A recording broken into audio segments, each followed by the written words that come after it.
Hi, is Paul Brighton, aka Seafood Boggy, and welcome to The Way of Conscious Mindfulness, a show about mind, body, and spirit, science and spirituality, and waking up yourself on your path. And as always, each show is based on a particular person. So this person is based on Steffie Martin, life coach, communicator, attitude empowerer. That was actually why, that's not what she originally wrote down, that was what I came up with. And I think it makes sense. But anyway, so as always, the great co-host, the ever so silent until later, the great Ethan is here. Wave. The quiet one. And then is the wonderful Steffie. So, okay. Where do we begin? What got you started with, let's say, the life coaching started? Okay, with the life coaching, it was a very interesting story. But considering we're all into mindfulness and consciousness, is not a coincidence. Looking back, I realized that I've been coaching people left and right and center, and all my friends and family and everyone for years. I just didn't think it was coaching. I thought it was me being a good friend. So it took me a few years until I went to an event the event was about public speaking, but I only went to the event because I knew the organizer, and I knew that I knew him for a few years, but we haven't stayed in touch. So I just thought, let me just go and see what the event is about. And then I realized, actually, life coaching sounds really good because in the audience, there were quite a few coaches, and I had a chat at the break, and all of it just made me feel like, actually, this is what I've been searching for all this time. It was life coaching that I was meant to be doing. So that was it. That was my wake-up call to this new path that I'm taking, and it feels really good. It feels really, really like it should feel. Like, it feels really good. I feel like this is what I'm supposed to be doing forever, and everyone, since I said that I'm going to do life coaching, everyone around was super supportive. A lot of people said to me, including my mum, who I never thought she would make such a comment. She said that I was meant to be doing this, but she never told me before that. So maybe if she would have told me something, I would have picked up on it earlier. Yeah, but sometimes that's the way it goes, isn't it? Yeah. I think, it's funny with things like that. Like, for me, it's I did skating for many years, skating, and I've done martial arts as well. And my skating friends say you skate like a drunken master, which means I'm all over the place, but I'm almost like a weird, crazy clown. But it's funny that I never saw myself as good, and it was only when I disappeared for a while and then came back that everybody started saying, "Oh, yeah, you're an amazing skater. Where's that amazing?" And it's like, really? Am I? So your own abilities and skills don't necessarily are recognisable to yourself. It's other people that tell you what you're good at. But always universally, they tell you when the time is right. Not necessarily, like you said, if they'd have said sooner, you may have done it sooner. But maybe the whole point is you did it at the right time. Yeah, I guess, yeah, you're absolutely right, because everything does happen at the right time, but we get naughty sometimes, and we just get impatient to actually believe that, yes, this did happen at the right time. It's just that all this time that I've been waiting for it, we almost feel like, oh, why didn't it happen sooner? But then again, if it would have happened sooner, maybe it would have never gone so well. So yeah, you wouldn't be ready for it. And also this way, when you don't think that you're meant for something, and the universe proves to you that you are meant for something, to me it's a lot more clear than if you had grown up being told that you were meant for something, because then it's like you're just doing what you were told to do. But this way, that's like a whole new experience where this is completely yours to own. It's like the difference between like a shaman and a priest, right? A priest is telling you about the faith. He's telling you about, you know, God and Jesus and all this sort of stuff. But a shaman has his own spiritual experience based with his own power animals and his own healing, and he's using his own experience to change and heal the world instead of just reciting somebody else's spiritual experience. So you can own this spiritual experience more. Boggy, look, I'm starting early! Yes, he has started early. Ultimately, I'm going to shut myself up. And you can own that spiritual experience more and experience the truth of it more because you didn't believe that that was necessarily what you were meant for. But it's been proven to you, so the experience was more powerful as a result. My perspective. I didn't. The funniest part is that I never even considered doing it. I did other things that involved coaching people, as in personal training, but I didn't. It never crossed my mind. I always, whenever I saw life coaching or an advert, or I met someone who was a life coach, I thought, that's interesting. But I never really took a step. But obviously, at that time, it wasn't the time for me to take the step towards it. But yeah, I'm just glad. I'm glad it's happening now. And everything in my life is falling into place nicely. While it's falling into place, it kind of does this with me at times, but it's good. Yeah, I guess so. When you're watching from the outside, when you're in the middle of it, it's not always as much fun. Oh no, it's never fun to be in the center. Like I talked about this on a radio show not long ago. The seed, you know, right before it cracks and grows, is not having a good time. I don't think the chick, when it's breaking out of the egg, is having a calm, peaceful experience. I think it's freaking the fuck out. Like, I gotta get out of here, I gotta get out of here, I gotta get out of here. So, you know, I think that's just like the nature of growth and change. I'm going through a lot of growth and change myself right now. I'm miserable some days. It's just, so frustrating and upsetting, but ultimately that's the mud that makes us grow. Yeah, absolutely, absolutely. Right, my additional question is this, or it could be a tricky one, maybe. Okay, right, my additional question is this. Obviously, there are a lot of life coaches out there. What have your clients said, or what do you personally feel makes you different to other life coaches? Right, definitely interesting question. I didn't ask myself yet. I think what makes me different this is what I'm saying. I don't know what other people would say, but I'm definitely sure that my clients would approve of this. I'm not sure if other life coaches are much more different in this respect than I am, but I'm definitely one courageous person. Like, I would be able to have the most difficult conversation and still have the courage to say exactly how I see the situation, as opposed to sugarcoat anything for anyone. So I think in that respect, I am a little bit different to quite a few people, because not many people have actually the courage to sit down face to face with someone and tell them what they need to hear and not what they want to hear sometimes. So that would be one thing.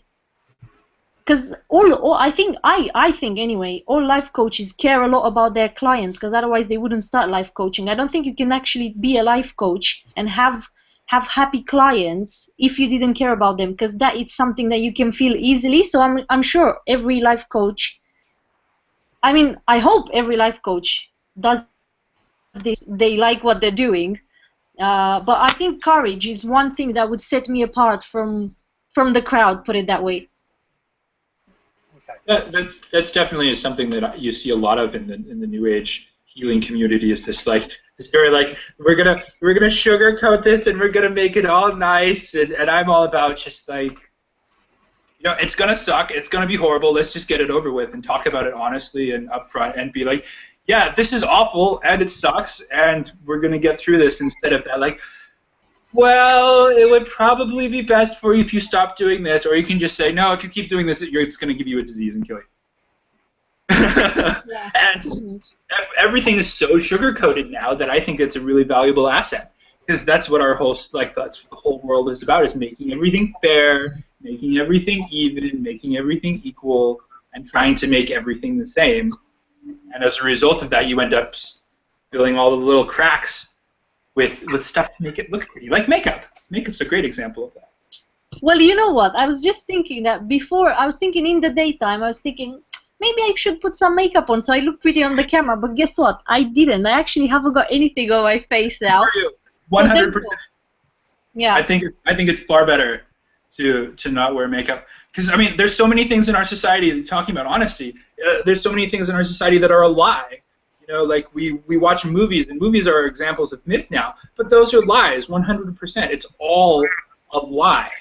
Whether it's that they're wearing the same costume, I mean, there's 10 copies of the same costume. They spend hours in makeup, in between each take they're fixing their hair. That is our perception of reality, and you see that being carried through to every other place in reality. So, women being hairless, for an example. I grew up, my mom had hairy legs and hairy armpits. That, to me, is normal.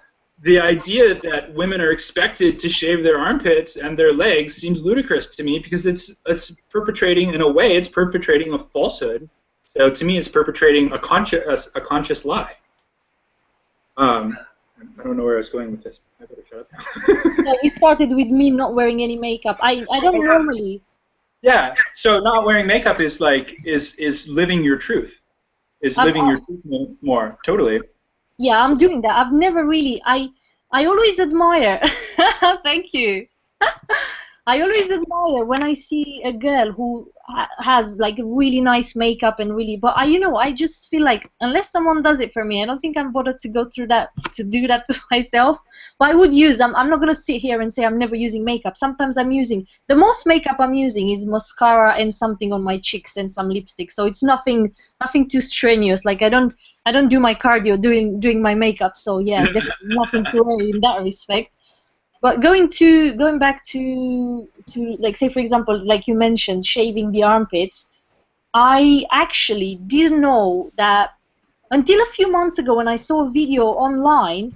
I didn't realize that women would shave their armpits because of what media says or how they're perceived to be. I actually shave my armpits because if my armpit hair grows a bit longer, it's scratching me, so I can't keep it long. Oh yeah. Totally. I didn't realize. I just did not realize that a lot of women around the world are feeling under pressure to do it because of what the society says. I had no idea. I was so blown away when I heard it. I was thinking, why would you listen to that? Even if like, I just couldn't believe that. That's something that they put out there.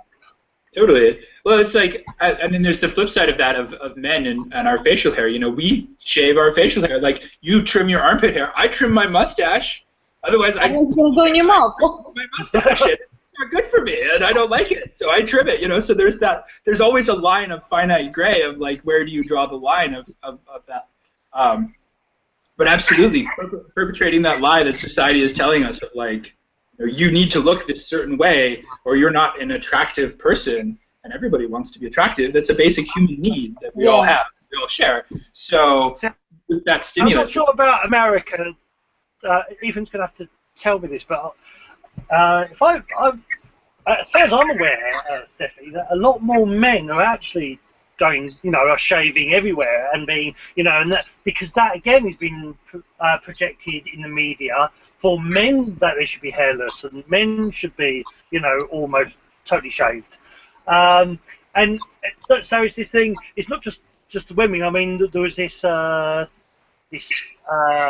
I saw. It was a mini documentary with Simple, the makeup people Simple, and they did the thing of a naturally beautiful girl, and then the total the total change with all the makeup, and to be a model, she looked totally different, and but it's a mask. Makeup is a mask. If it makes you feel good, then keep rock on. It has to make you feel happy, and that's the point.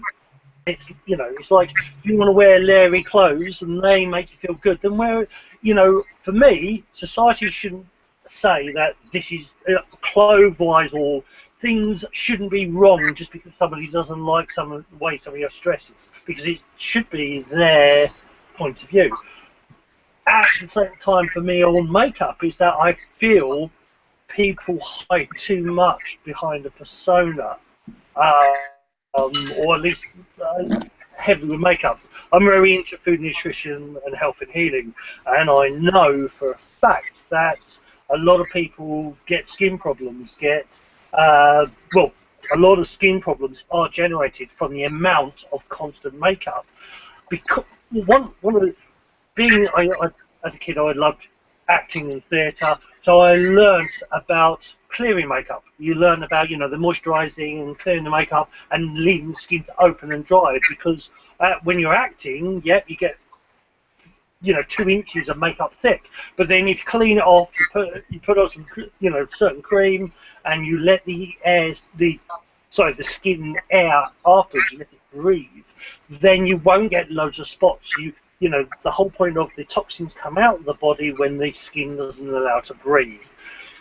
So the key is education.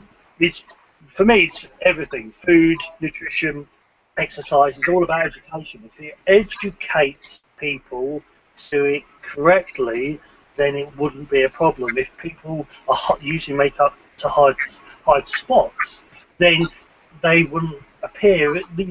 There's a catch-22 effect for that. That it probably came from the fact of the makeup to begin with, but also when a boy or girl goes into teenagehood, your hormones go crazy. Fires, different chemicals, different hormones left, right, and centre, and sometimes that comes out for the estrogen, and sometimes that comes out in spots.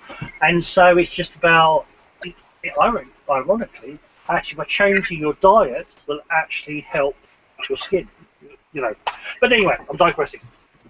Yeah. No, it's fine. You're going in the absolute direction, the right direction, because when we spoke about sugar earlier, I was going to say that maybe for the last 6 months, almost 6 months now, I gave up sugar and any processed food. When I say any processed food, I mean biscuits, chocolate, anything that is fabricated or produced outside my house. The only things I'm still having that are a bit processed are yogurt, honey, if you can call that processed, but not quite, and another few little things, milk, for example, and another few things like that. But other than that, I only buy fruit and vegetables that are organic, and I cook as much as I can at home. And if, say, for example, if my mom wants to make a dessert and she wants to use sugar, I'll have it. But that is just the sugar that I saw her add into the dessert. But I wouldn't have anything with sugar unless I maybe go to a restaurant once in a million years and I go for dessert, which is not really happening that much. But I could see the difference. Oh my God, like there's such a big difference. But the issue that we have here is that people want to see results very fast. It took me about 4 or 5 months, maybe 4 months, to realize that my skin is getting better. Like, although I never had bad skin, my skin lately is a bit more, is almost a bit shinier and smoother, and it looks really toned. But it took all these months of not having anything, not one piece of crisp, nothing, no chocolate, nothing, absolutely nothing like that. And obviously you can imagine I'm not eating anything from a can or a jar or any of that. And it clears your mind, it clears your skin, it clears everything, and it just feels so much better. And I realize that I'm not a dog. Sometimes we get to reward ourselves with food. We say, oh yeah, let me just chill out, it's downtime, let's have whatever. Like, we're not animals to reward ourselves with food. And that was one thing that opened my eyes to all of this treating ourselves to something.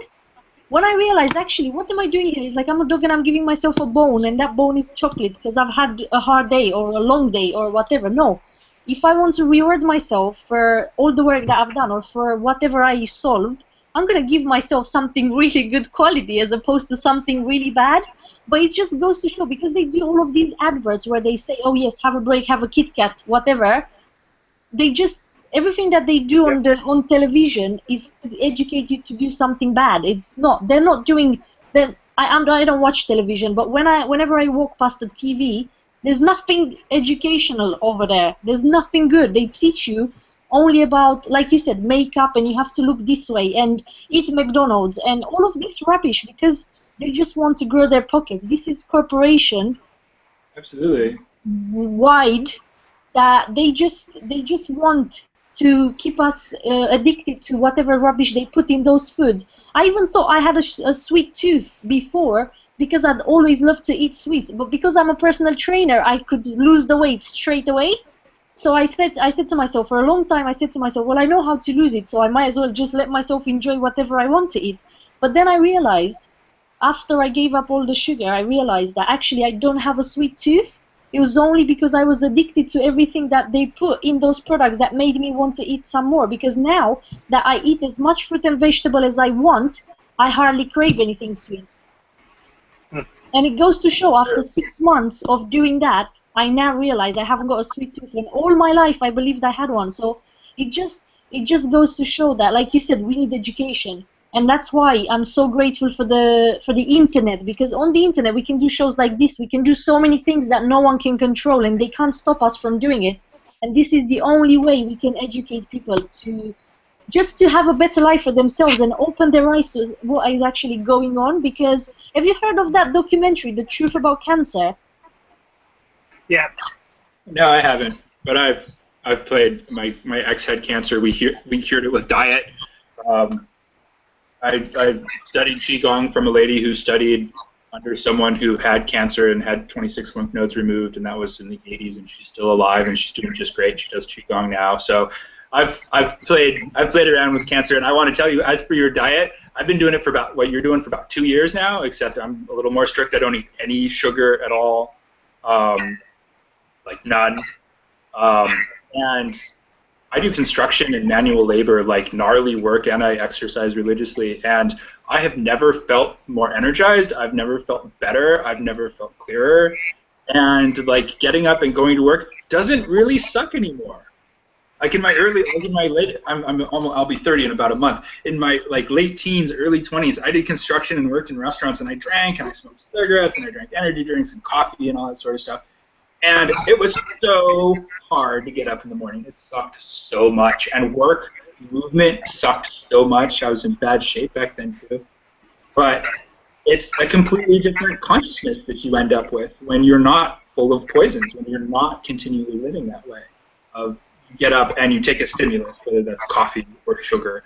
Right? And then you go to work, and then eat some more stimulus, and then you get off work, and then you start, most Americans, I don't drink either, most people I know, and then they start drinking, which is more stimulus for your nervous system. So you're getting up in the morning, and you eat all of these things that tell your body it's being chased by a lion, then you stress yourself out at work, so you think you're being chased by a lion, and then you get off work and relax with a nice cup of being chased by a lion. So as far as your body's concerned, there was one thing I wanted to add. As far as makeup goes, if you look in history, you'll find a lot of cultures did this. The Egyptians did this too.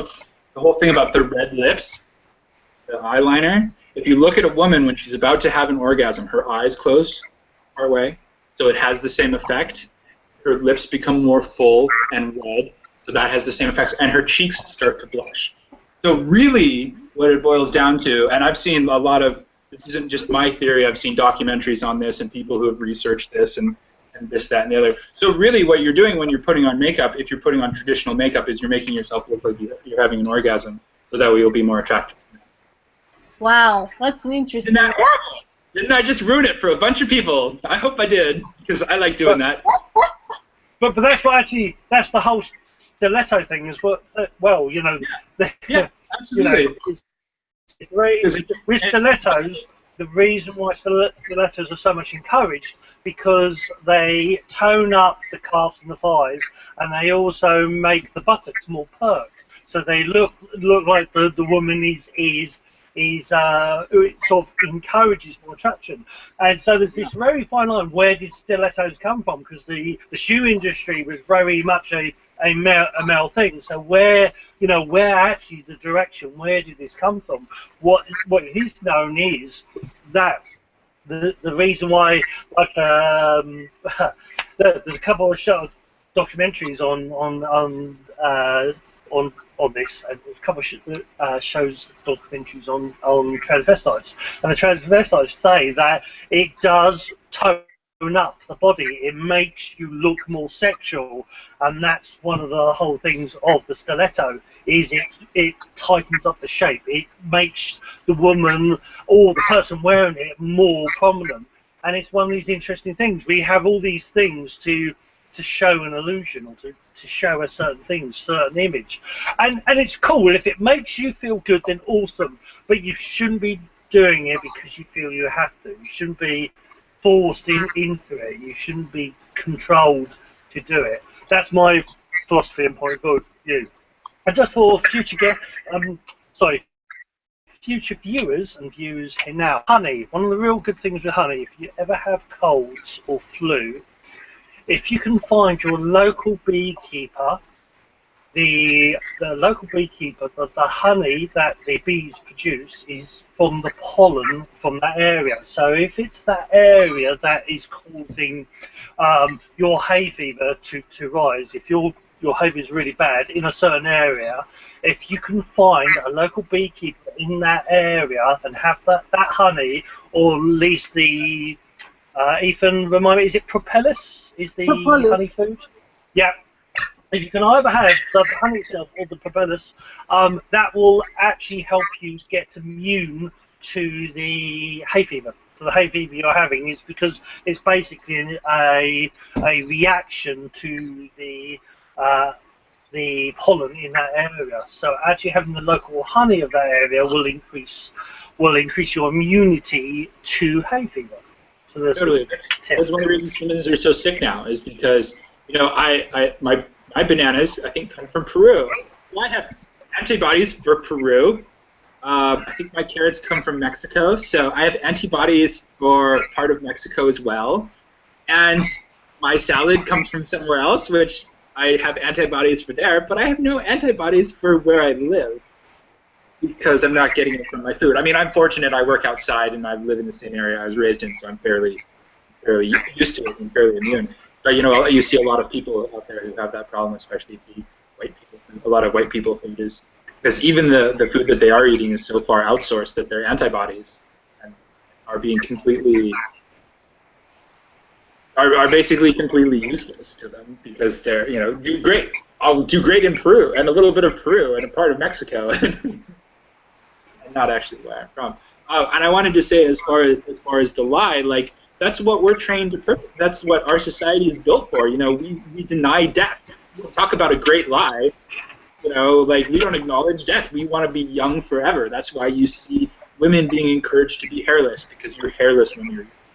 That's why you see this obsession with the beauty and plastic surgeries, because no one is willing to honor the fact that we get old and die, because that scares the crap out of us. You know, so in certain cultures, like in Tibet, the monks go and sit in the morgue and meditate with the corpses to consider life more.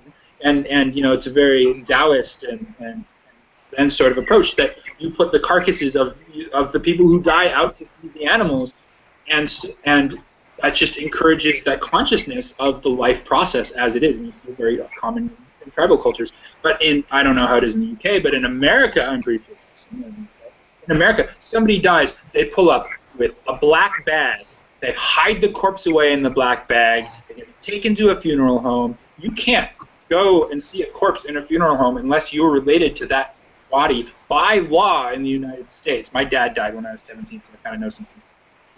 So, I mean, talk about a denial of things. All of our society is about the denial. We're trying to live a life. The American dream. I mean, you guys have your version of it, but you've got the American dream, you know, where everything's perfect and everything's good, and you've got the nice house and the nice car. But when it boils down to it, nobody's actually going to have that, because it doesn't exist, because it's a lie. But we're all still trained to chase the lie of, oh, you can't do that.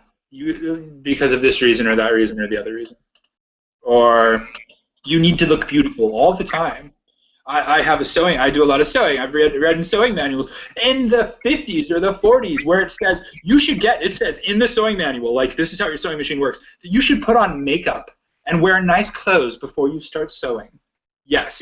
I see your face. Yes. Horrifying, right?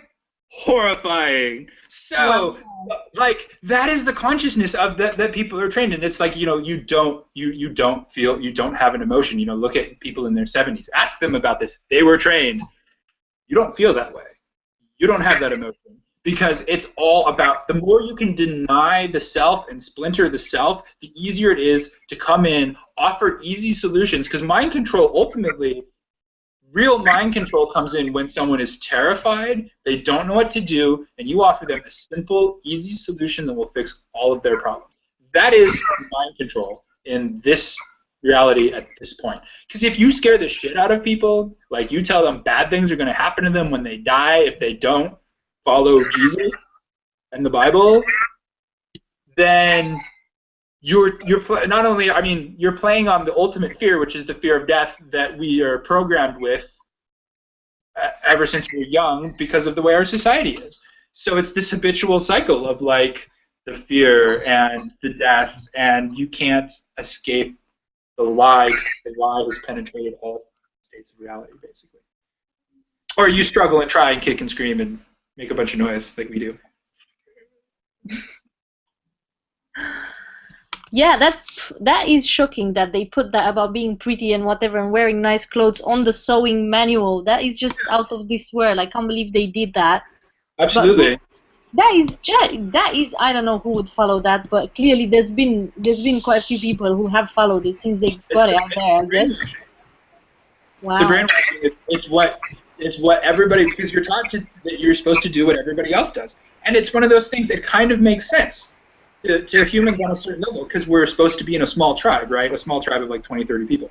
So if you're in a small tribe of 20, 30 people, then you want to be doing what the other people are doing.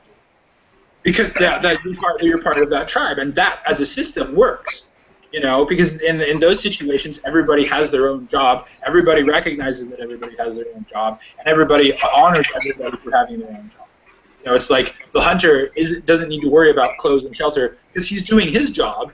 Somebody else is going to do their job and make sure he gets that taken care of. The same with the spirit, like the shaman. The shaman doesn't have to go out and get a job. That's one of the reasons why so many spiritual people are having such a hard time, is because our culture doesn't support spiritual people. You know, in the old days, the shaman would get food from the tribe. He would get clothes from the tribe because he was doing his part to contribute to the tribe as the shaman healer.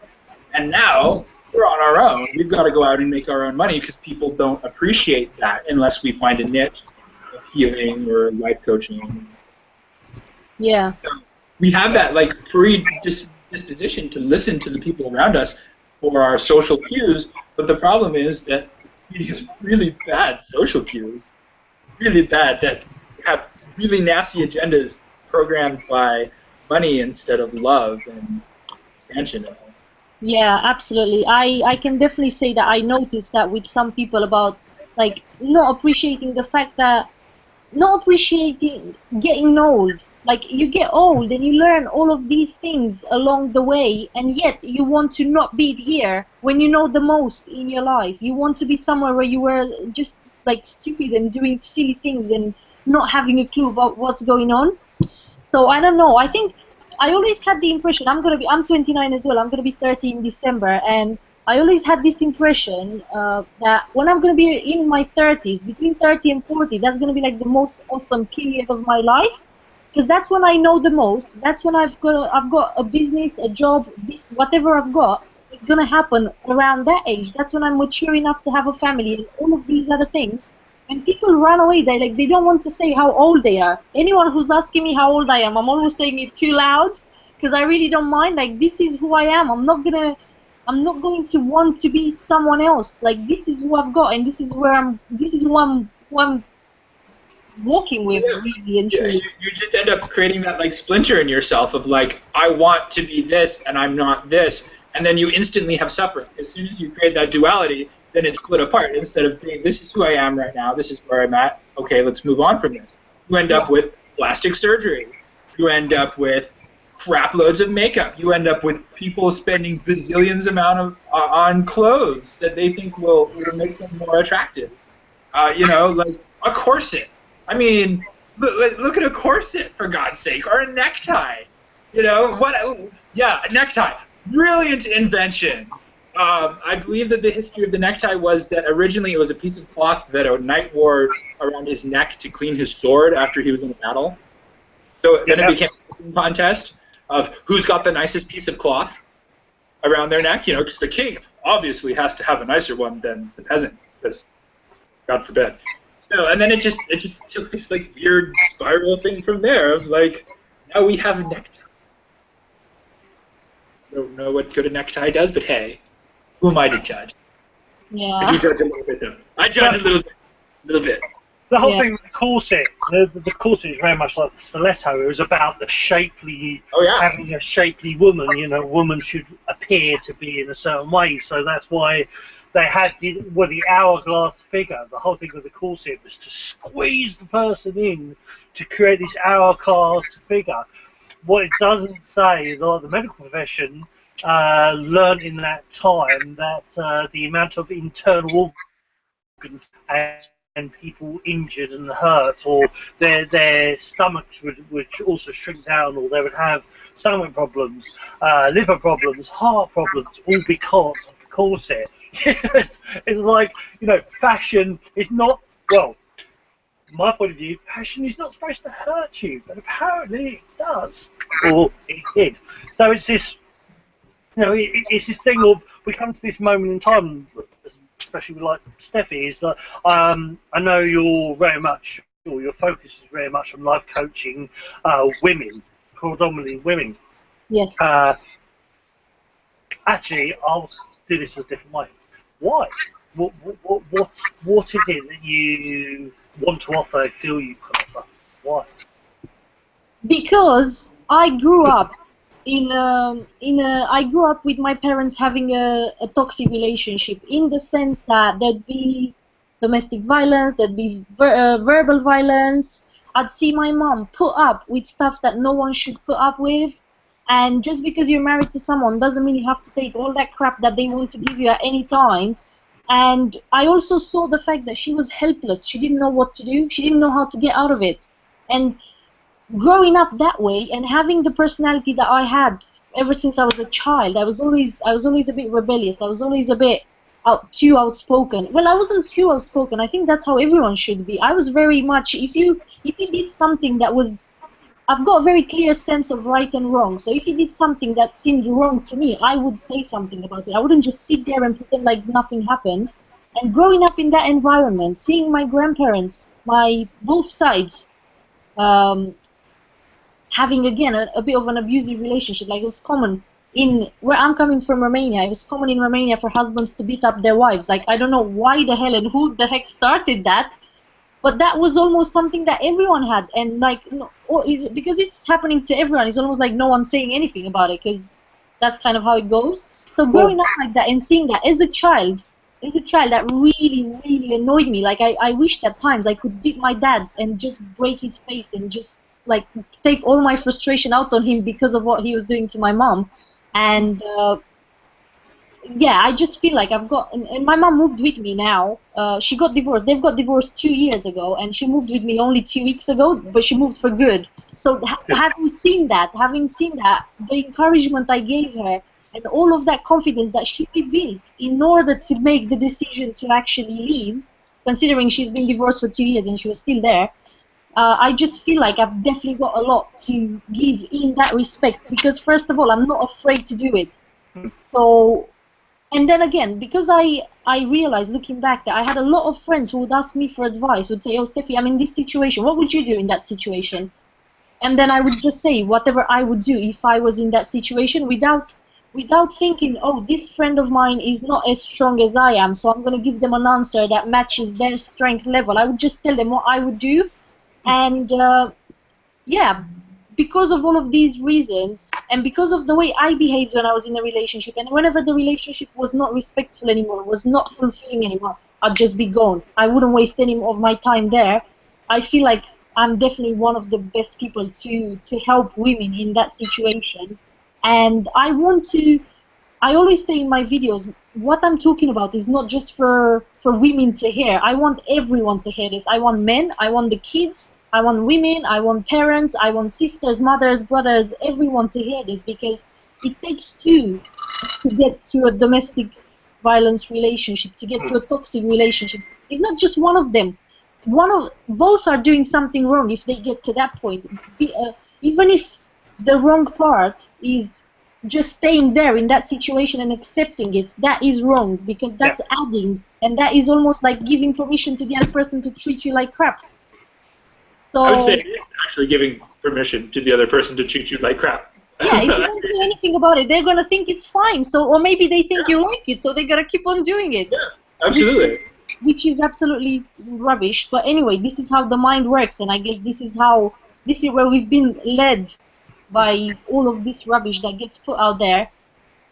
And yeah, I think for those reasons, I am super confident, and I have a client who is a single mom, and I can see, just seeing someone be a bit more courageous and take more action and do stuff for themselves, it's so fulfilling. It's so satisfying to just see that I can influence someone to feel better in their skin, to just feel like it's not their fault for whatever happened before, to just give them hope, to give them, like, I don't know how to put this, but I think you understood what I mean.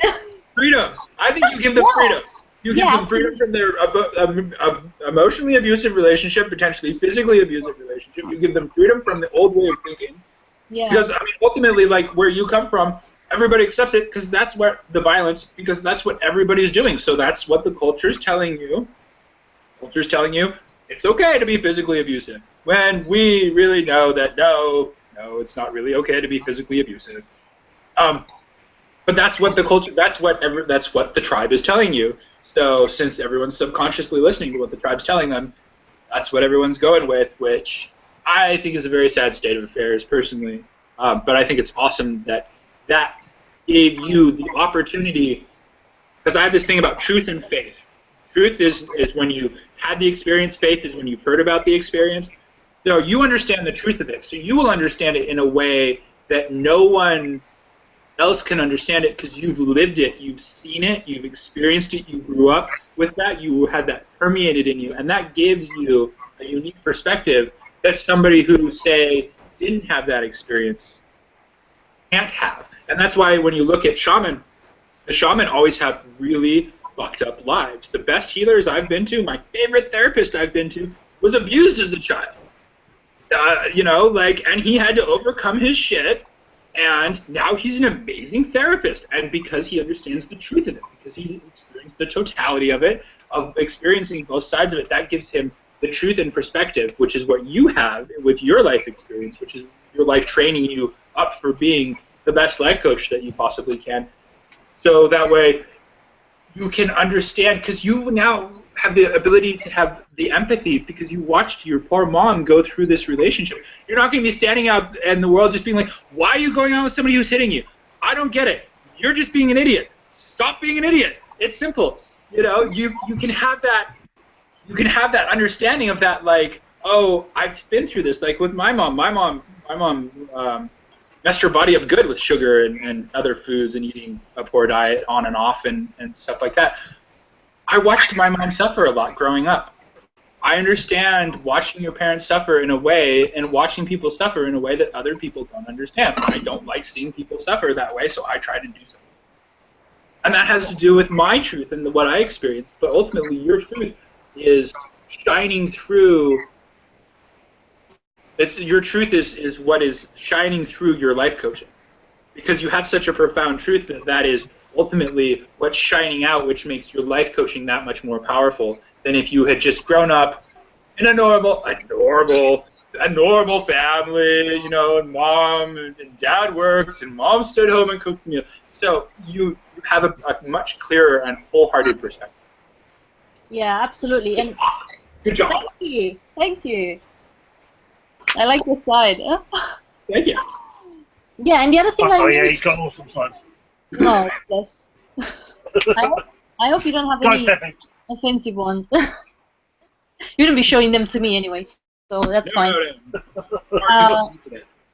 One thing that I realized, like doing my best to help my mom to realize the situation she's in, like, cause for a very long time she felt sorry for my dad. She felt like, if I'm gonna leave him, what's gonna happen to him? He is a grown man. He's 48. You don't need to worry about that.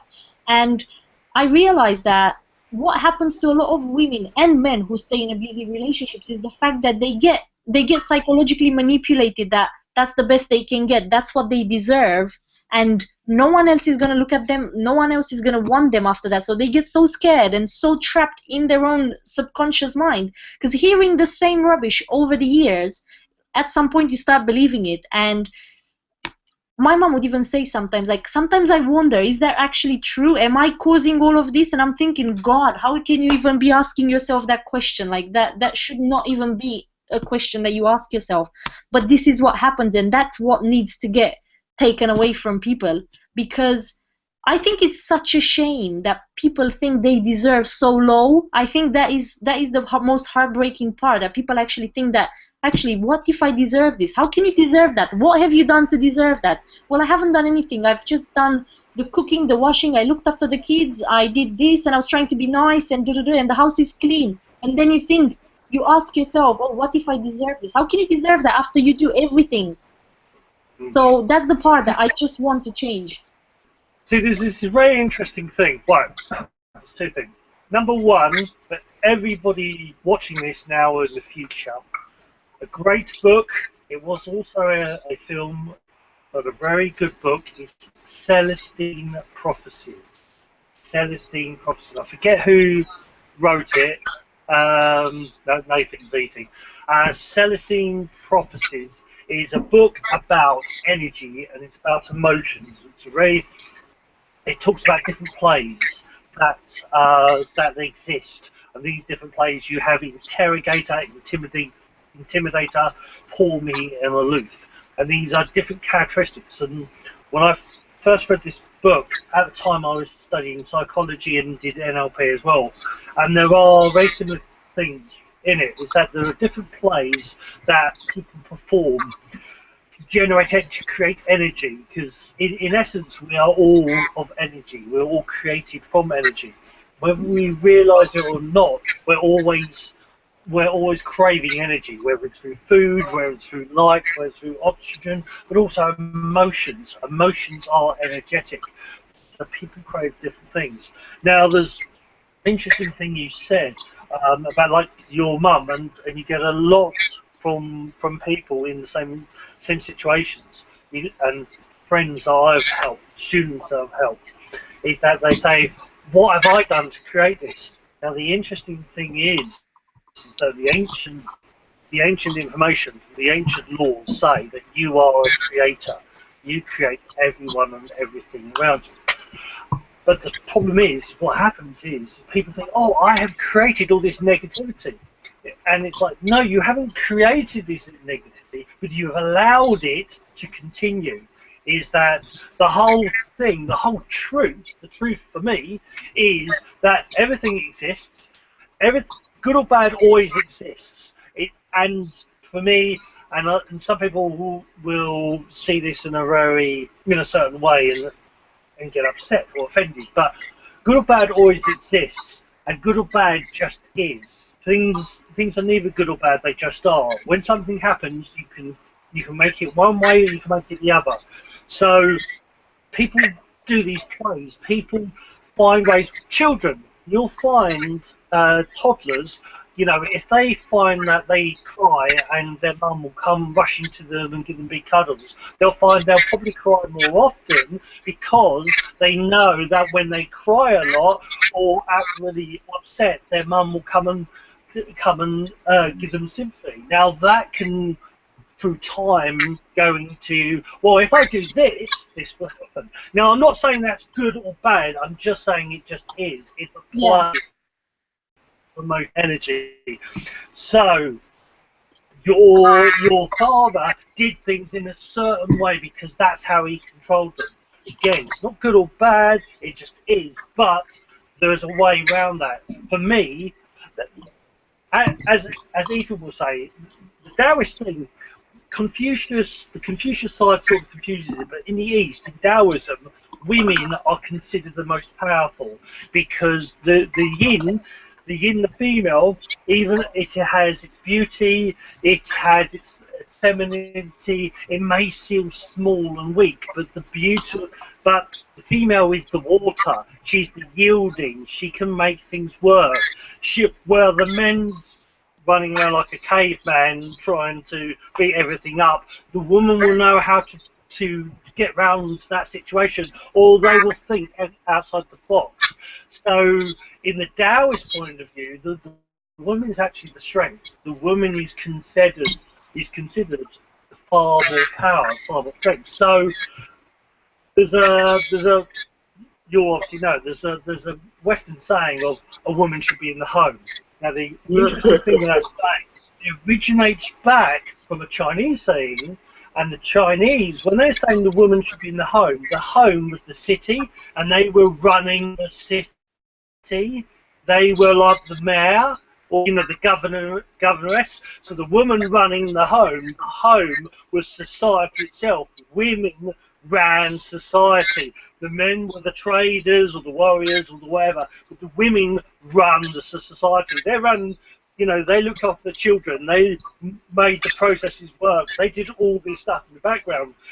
Yet, what's happened in the West is that saying itself has been manipulated and twisted to sound like something else, to sound something more controlling. So, for me, there's very much both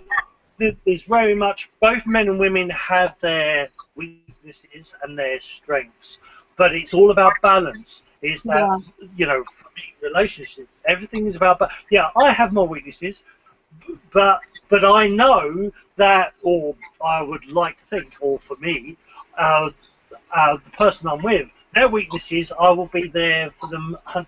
I will, and the aim is not to have ego. The aim is not to say, oh yeah, you need me. The whole point is to support them lovingly, but willing to let them go. Like the saying says, if you love someone, set them free. The idea is that you're helping them with no conditions, no ego to control that person. Does that make sense? Yeah, absolutely. What I'd like to add to this is something that I always advise this, and I had a few people telling me, well, a few men telling me, but why do you only coach women? Why not coach men? But they don't realize that I'm not taking sides here. I'm only doing it because this is what you do when you start something, you niche, or that's what I've learned. That's what I've been advised anyway. So I chose, this was the closest to my heart. But I do want to open the doors to coaching men at some point. But what I coach women is that they're a team. When they have a partner, they work as a team. It's not about trying to be the clever one in the relationship. It's not about doing more than the other person just for everyone to praise you. It's a team. You guys work together. Me and my partner work together. That's the whole point of getting together with someone. If you get together with someone because they're the best catch in town, or whatever the heck the reason could be, that's not going to last, because it's not genuine. It's not something that you put your genuine self into. And I always make this comment in a lot of the videos that I made so far, and I'm always telling my clients this, because just because I coach women doesn't mean I'm taking sides. I know there are men in the same situation, and I really feel sorry for everyone that has to go through that kind of stuff, but it's just, everyone needs to realize, and that's why I want the kids to hear it, the men, the women, everyone, because we are shaping the next generation. Whatever we teach the kids in this generation is going to be the adults in the next generation. And if we don't do a good job now, we're going to be screwed. We're only getting more screwed as the years go by. So, yeah, I'm always very, not general. I'm not trying to make what I'm doing general, because I still want the women to get the benefit. But I do want everyone else who's listening, who is around, both myself and my family and all of these women I'm coaching, I want them to spread the message. I don't want them to keep it to themselves, because only educating ourselves and only promoting, like coming from a place of love, that's why my thingy is called Let Love Guide You, because I'm not saying that to make it sound soft or whatever. No, you have to be really strong if you want to do the right thing. But if you come from a place of love, that is where, like, that's the only thing that can have a good result. If you come from a place of anger and you're like, no, I'm going to teach you a lesson and this and that and whatever it is, that's when everything is getting even more broken. And people don't realize that when we do whatever, when we're outside the house, when we're at work, when we go to pick up the kids from school, whatever we do, there's someone watching. All the time there is someone watching, and we don't realize, a lot of the time we don't realize that we have a very big influence on other people. someone could hear me out on the road say, you know, just talk about my relationship, for example, say, oh yeah, you know, we make such a good team and we like to do stuff together and I'm doing this and I'm very good at this, but he's really good at this and I'm not too good at that, so we make a really good team. That could influence someone and they could go home and they could have a more pleasant evening than if they heard me say, oh my god, my partner is such an idiot, I think I'm going to dump him, I don't want to see him again, like he's doing my head in. So we don't realize a lot of the time how many people are watching and how many kids are watching that would take these in because they're younger, they don't know any better, and their mind can't fight it. It's just gonna go straight in there, and then they're gonna just grow up the wrong way. So yeah, I am coaching women, but I want to impact on everyone who's listening. Ultimately, you can have a profound impact on anyone who's listening as long as they have the right ears. I mean, are you familiar with Clarissa Pinkola Estes? She wrote Women Who Run with the Wolves. Say that again? Clarissa Pinkola Estes. She wrote Women Who Run with the Wolves, Untie the Strong Woman, Dangerous Old Woman. She's like the female version of Joseph Campbell. Totally check her out. She's amazing. I'm making a note now. Oh, good. Oh, cool. Make friends with me on Facebook afterward, and we can talk about this more. She has a lot of really profound wisdom that is directed towards women that I've found. I grew up a single mom, very empowered woman, all about women's lib and all that good stuff, and empowered women. Actually, I wanted to add something to the whole women thing about how much more powerful women are than men, and how that manifests in this world. Is you look at all of the women's arts. Like I own a business where I sew, so I've been sewing my whole life. I have pigtails. I'm not an emasculated man by any sense of the word.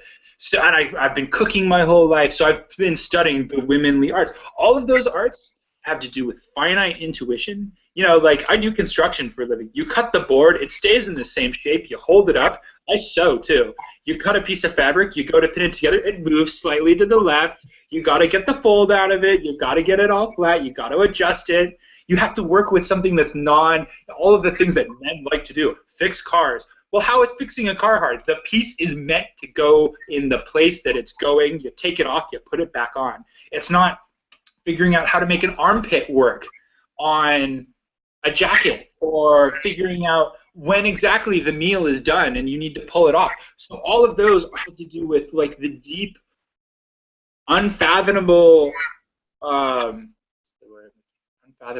basically, like you're not dealing with solids, you know. And as far as love goes for women, women love so much that not only do they bear a child, but well, let's start with sex, okay? So for a man, the sexual experience is you're putting your energy out there. For a woman, you have to open up. This is why women don't do casual sex well. Like it doesn't really happen because it's in their programming of you have to open your energy field to someone. You have to feel safe enough that you are willing to open your energy field and open your body, as women in general, to allow somebody else into your energetic field. And that's why you see gay men so often become much more effeminate as they explore that side of their sexuality, because they are having to allow someone else's energy into their energy field. So that happens, and then a woman carries a baby and makes a baby in her body, and her body, which is her vessel of love, dedicates itself to creating that baby at sometimes the risk and death of itself. That is a huge act of love, followed by another huge act of love, which is giving birth. Oh my God, so painful and like mind-bogglingly horrible to experience. I can only imagine. And then they take care of the baby, nurse the baby, raise the baby. Like the hero, you know, a woman goes into like the greatest form of self-sacrifice and heroic journey one of the greatest forms that she possibly can in her life by having a child. And that is like what you're trained for. Like that's what your body, not society or anything else. That's what the thousands of years of being a human in a female form has trained you for. And all of those things are manifestations of love. Now let's look at men. Most men get circumcised as a child. 2/3 of the nerve endings gone. You know, genital mutilation off the bat. First thing, welcome to being a man. We're gonna fuck you up. Now, what other things are there to make men feel open, emasculated, and grow? There's nothing. There's nothing in our societies to help men grow and expand. And if you show a sign of weakness, if you show a sign of being feminine, oh, you get pounced on. You get pounced on by all the other men. You get verbally abused. You'll get physically abused. I went through this. I was the effeminate little boy. Fortunately or unfortunately, I'm straight. I think they're both a curse and a gift at the same time, being in this society, because at this point, gay men are being more openly accepted in their femininity, but straight men still haven't had their feminine revolution yet. That's the foundation. The last one to go is when straight men have their sexual and freeing revolution. But so all of this to say, women are so much more in depth and much more connected to Tao and their consciousness and their love and their compassion on a starting point, just being a being in the body that you're born in.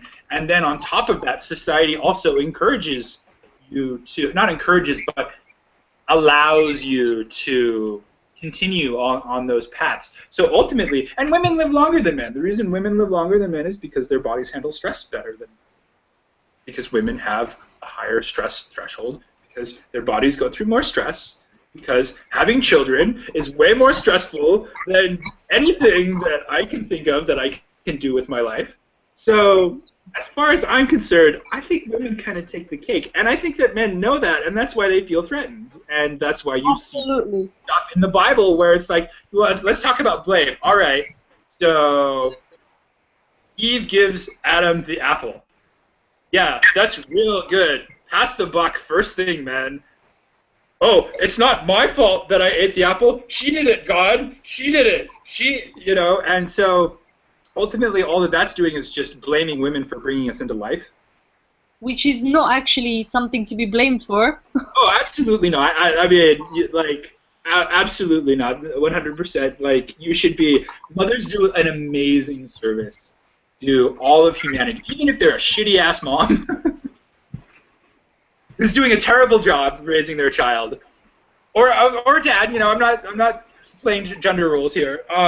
But as a whole, like, women are the powerhouse, men are the supporting role, and you see that manifest in all forms of life, basically, where the women actually have the power.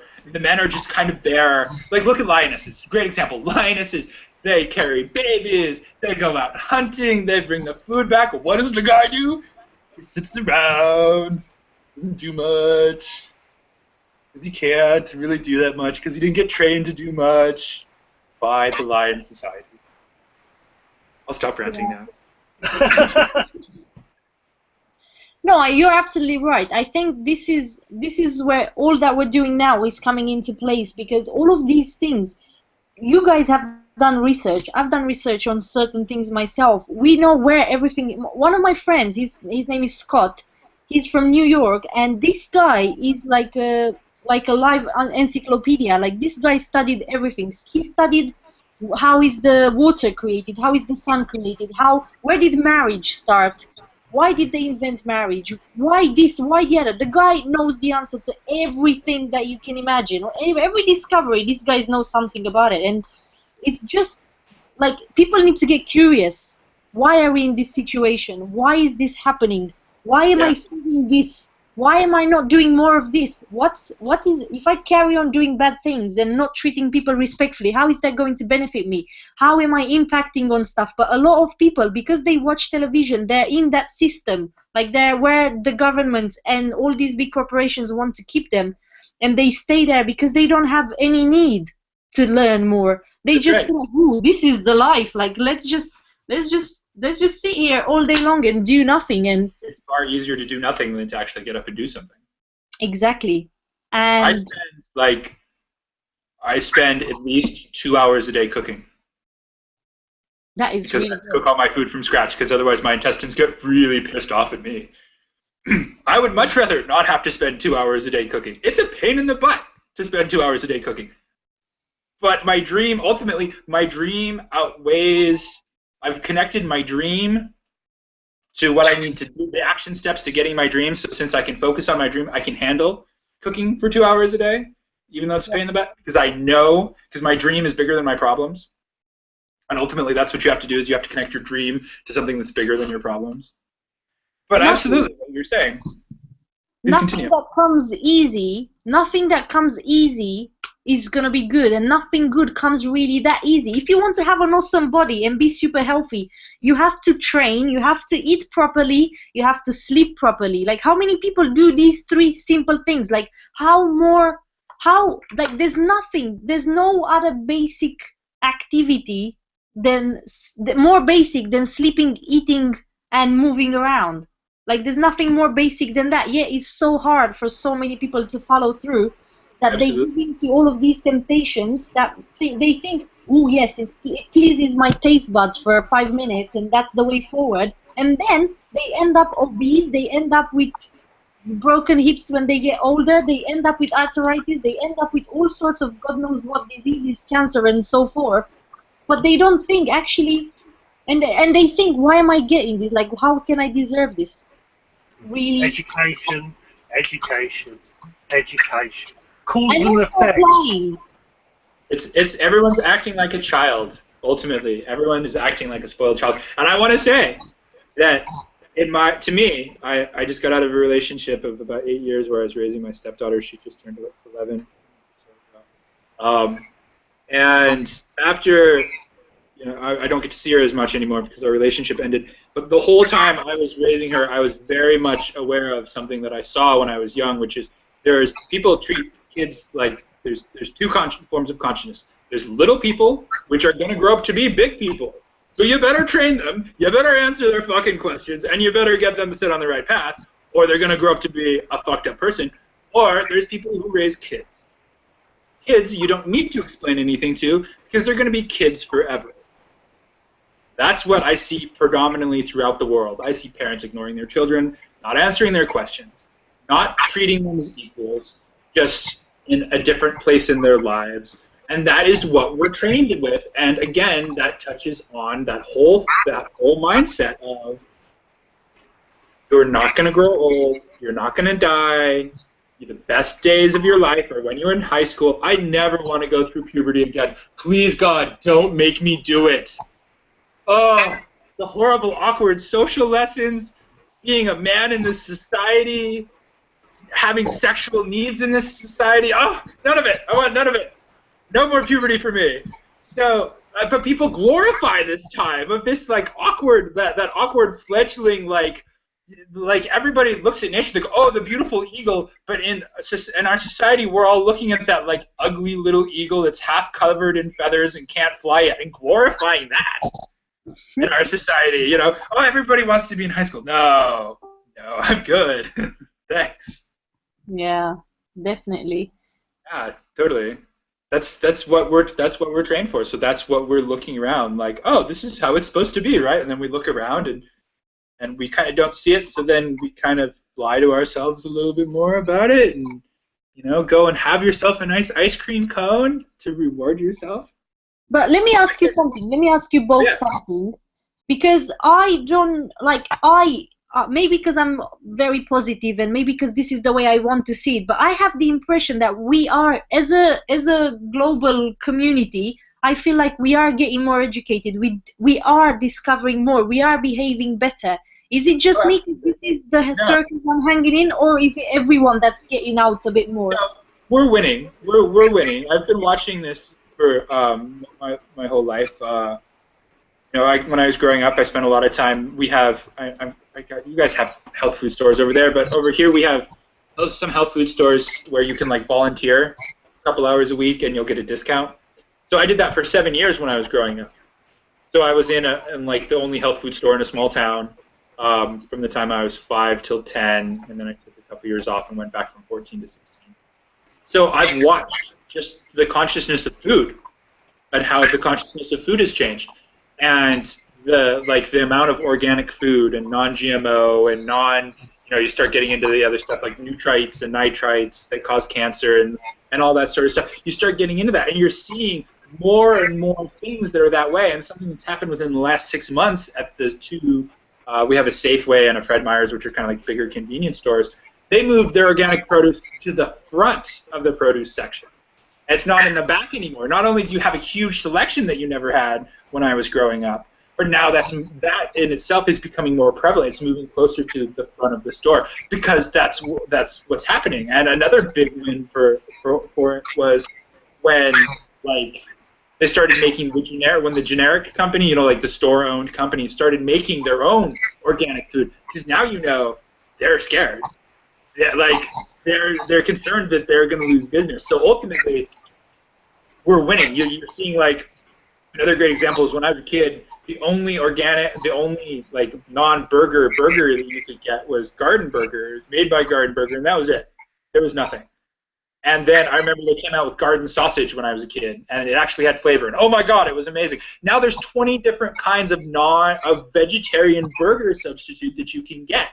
And that's because it's a symptom of the rising in consciousness. The same as why there's so many more shows like our shows, and why that is becoming so much more successful, is that rise in consciousness. Because the overall vibration of the planet is rising. That's why I'm going through the same experience that someone who's in their 60s is going through, that someone who's in their 40s is going through. Because we're all experiencing the same vibrational experience, because the planet's vibration has changed, but we're all different ages, because ultimately, a lot of times what happens when you see beings who have really damaged bodies, who came into this world and who are really crippled, is their vibration is too high for the vibration of this time. So their energetic field and their Ka template gets messed up, distorted and twisted, and then it creates a funny pattern in the holograph that ultimately doesn't work that well. So ultimately what's happening is higher and higher consciousness beings are being born into the world. So there's more and more consciousness ultimately available for the masses, and that allows the masses to be able to ingest it and change more. I mean, look at the Marvel movies. They're a great example of I don't know if you've seen Thor. Thor's a really good example. They're talking about science and magic coming together as one. That's where we're going ultimately. Is we're going to this place, and so the fact that they're referencing that in popular culture means that that concept is permeating so deep into popular culture that it's appearing in this form. And science fiction is just the precursor to science fact. Because it's appeared before. Yeah. If you've ever watched, do you want to go away from? Now take it back. It's your turn. Okay. It's your turn to read. Go. It's appeared before. You've had things like Babylon 5. If you're probably in the UK, probably recognise that more than, or most in America, you know of Babylon 5. Babylon 5 had the Magi, and the Magi were these techno wizards that basically used science, but it was so high level that it appeared to be magic. And the whole point of, you think, of technology that we have now, if you went back 200 years ago, it would appear like magic. How come that person is in that little screen, that little box? That's amazing. And you go even further, that there's the technology of nanites, the nanotechnology. There's different sciences coming up more and more, and science is great. But for me, I'm far more interested in the Taoism. Have always had this weird thing with science and spirituality, is that they see them as the same thing. They see that technology and spirituality is the same. And so it's this whole point of merging, seeing people as equal, seeing things as balanced. We're not separate. And the whole thing for me, of when you look into quantum physics, the whole quantum design, what the ancient cultures are saying is that modern day science is now saying is that we are actually all interconnected. We're all one. If you split an atom and you put it 4 miles apart either side, and you agitate one side, the other side, part of that atom, not only gets agitated as well, but it will actually react before the first one's even moved. So in quantum physics, it's saying everything is interconnected to everything else. Everything is interlinked. Everything affects everything else. So if you're unhappy, your unhappiness will vibrate out through to everyone else. But if you're happy, that will do the same thing.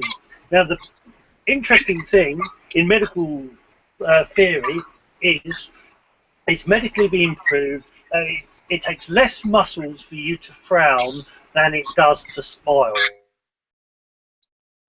Is that it's easier to frown than it is to smile.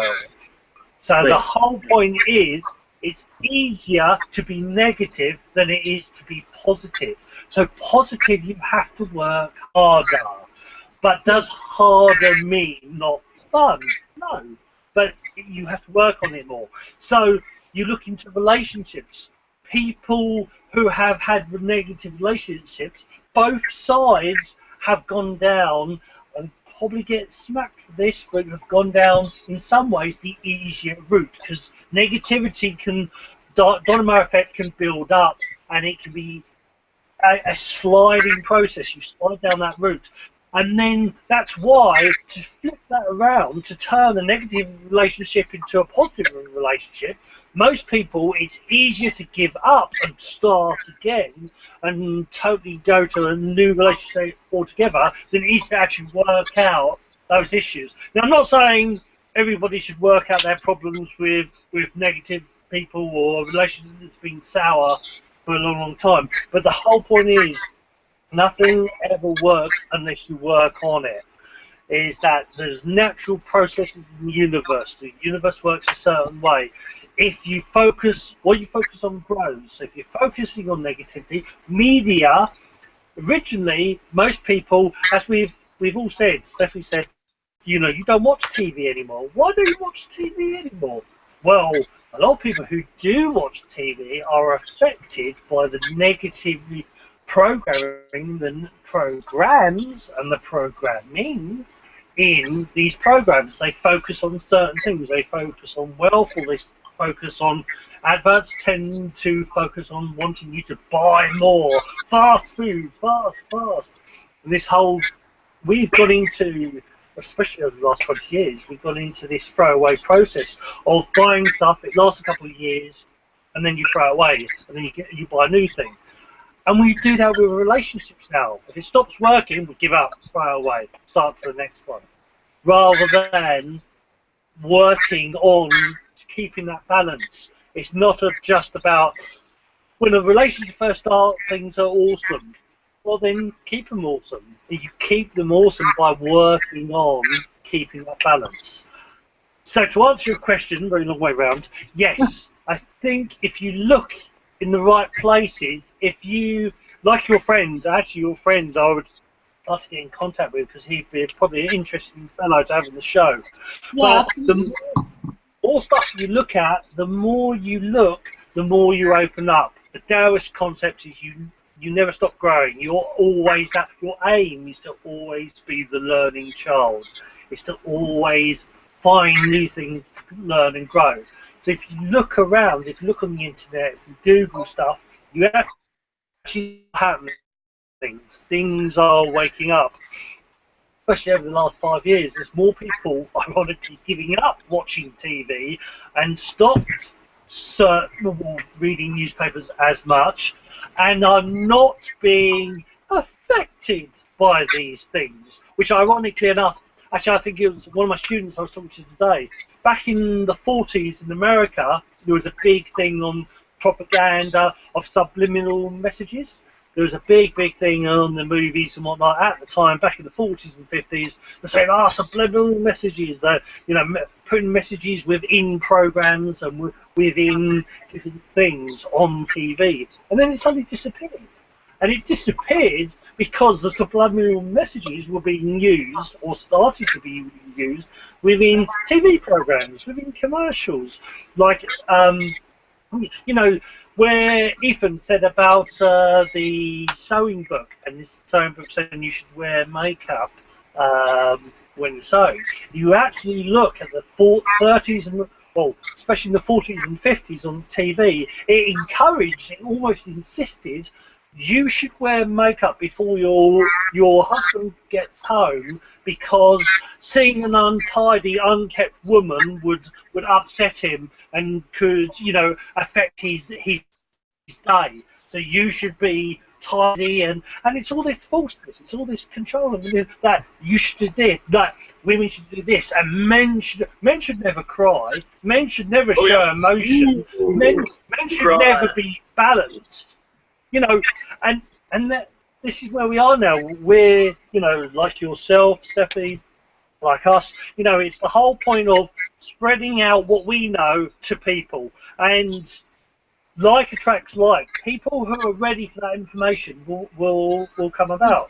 And the good thing is, like with you, is that you're for now you're there for women, but you're not saying, oh, men are bad or this is bad. You're talking about, hold up, no, things should be fair, things should be balanced, things should be more down, or at least that's what I hear, that's what I'm seeing, and that's why I think it's great, and that's what should be focused on, is that there is a balance. Yes, you could be better at some things than I am, and that's awesome, and that's great, and I'll use that to my advantage. In a relationship, is that, well, you're great at this, and I love cooking. I'm a former chef and baker, and most of my past girlfriends have loved the fact that, oh yeah, you do the cooking then, cool, that's fine, and yeah, that's awesome. I'm quite happy, but if they want to cook, and but that should be how they are. You find your strengths and weaknesses, and you merge them together. You create a balance, and that's what relationships are about. It's about you support each other, not under an ego thing. Oh, you should be supporting me, but you support because you want to, rather than because you should. That makes sense.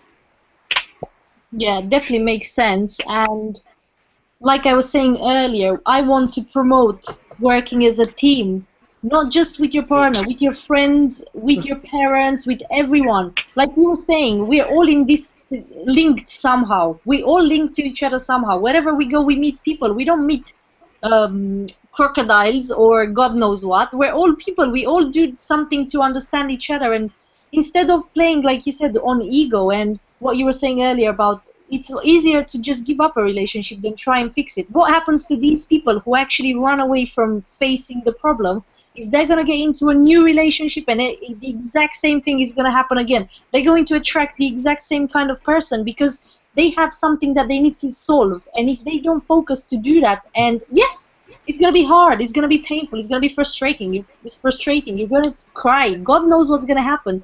But until you fix that issue, whatever the connection issue, whatever it is, you're not going to be able to move on to find someone that will connect to you as they should. Like, say for example, because of how my dad behaved with my mom, and because I had to witness all of that, because that's just the way it was, I always had this anger towards my dad. And up until about 3 years ago, I felt like he was doing it on purpose. I felt like that's what he wanted to do because he's the man and he's this and he's so special and he says that himself. But then I realized, learning more about consciousness, you guys are muted now. Is that right? Yeah. Okay, cool. Just wanted to make sure it's all right. No. Yeah, so I realized once I went to more events and I started reading more and I learned more, I realized actually that is just the way he is, and it doesn't mean it's his fault for being that way, because maybe that's how he grew up, maybe he doesn't know any better, maybe that's what he thinks is the best thing. So I decided to forgive him, and once I forgave him, whether it was half-heartedly or just a little bit, or I'm still working on it now, that cleared some energy that I had, because before the relationship I'm in now, I've never been in a longer relationship than a year, and that was because as soon as something happened, I just felt like I don't want to be here, so I'm not going to be here. I'm not going to have a person who behaves like this next to me. But then when I decided to forgive him and just accept him just the way he is. Okay, fine, he hurt my mom, he hurt me when I was a child, but maybe that's what he knew best. Maybe that's what he thought. Maybe that's how he thought it has to be. Maybe that's what he thought, the husband, the dad, whoever does. So when I finally forgave him, I felt like I cleared some energy that I had towards men because of him. And then I met my partner. We've been together for 2 years and a half. We're moving in together in September, and it's a relationship like I've never had before. It's something that you see in movies, and it's that awesome. And my dad now is telling my mom that the relationship she would have liked to have is only happening in movies. So I accept the fact that he was the way he was and he is the way he is, but one thing I struggle to accept is the fact that he doesn't want to actually change anything. He doesn't realize. He says it's not his fault. He says it's just my mom. My mom did everything. Everything that brought them to this point is what my mom did. So that's the part that I'm a little bit struggling with. But at the same time, I still do my best to accept him, and I still want to make our relationship better, because I never felt like I had a dad, because he was always busy wanting to make money, and he made so much money and flipping money. Like, I didn't want money. I don't care about money. Like, I wanted to have my dad there whenever I was into trouble, or like, I was a tomboy, yeah, so I was fighting with boys and doing all sorts of crazy stuff. So whenever I had a fight with someone, I'd say, I'm gonna bring my dad and he's gonna beat you up. I would go to my dad and say, oh dad, you know, like, I had an issue, can you come outside? And my dad would be like, just go and beat him up yourself, why are you calling me? So I'm like, just turn up at least, like, just, you don't need to say anything, just turn up and say, look, leave her alone, or whatever. So that was just a basic kiddie example that I came to my mind now. But I almost felt like I had to do everything myself, and I thank him for that, because it made me a really strong person. But I did feel like I would have loved to have some support. I would have loved to have a little bit of, like, I would have just loved to have him more involved into raising me, more involved into whatever I've done. I would have liked that, and I didn't have that. And for that reason, I feel like, because like I said, I feel like whatever I don't fix myself is going to get passed on. So I don't want my kids to grow up and find themselves in this situation because I haven't dealt with it. So even though it pisses me off and it annoys me, I still want to forgive him fully, and I still want to accept him, and I still want to make an effort myself to make our relationship better, especially now that my mom is not at the receiving end. I feel like sooner rather than later, I'm going to start making more contact with him. And it's not like how shall I put that? The contact is just not there. He has the belief that if something is wrong, I'm going to tell him. So if I don't call him, then there's nothing wrong. Everything's great. So that's kind of the basis he works on. But I did express the fact that I would have liked him to be closer. But he said, this is who I am. What do you want me to do? Do you want me to change now? Like, I'm 48. How am I going to change now? So that's the struggle. But at the same time, I'm still going to try, and just hopefully it's going to get better. But I have a peace now that my mom is here, and she's not going to have that attitude every single day. And that gives me like all of that energy that I was spending worrying on her, about her, and I now have free to put into a better relationship with him, to put into my business, to put into helping people. All of that energy comes back to me now, and then I can do something else with it. So I'm really pleased with that. Great. Very cool. Yeah. Everyone and everything is your Sifu. Sifu means muse, or a guide, parent, and ironically enough. So, you know, yeah, in some ways, you know, your dad has been exactly what you needed to be who you are. And yeah, there's good and bad in that, but also, you know, you see both. You know, the whole point is because it's brought you to this point.